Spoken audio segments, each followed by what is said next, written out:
Ang kordon ay sagisag ng isang relasyong walang patid, tulad ng isang matibay na kordon na hindi napapatid. Ito ang simbolo ng inyong mga pangakong pagmamahalan magpakailan paman bilang mag-asawa. May I have the Bible? Si R.R. Ayun. Ayan.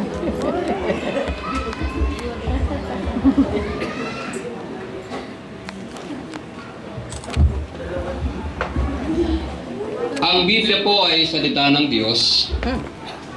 Leslie at Heidi, tanggapin ninyo ang kaloob na ito bilang matibay at matatag na pundasyon ng inyong pagsasama. Naway ito'y maging ilaw sa inyong tahanan, bukal ng kalakasan at pag-asa, gabay sa buhay at sandigan ng inyong pagmamahal.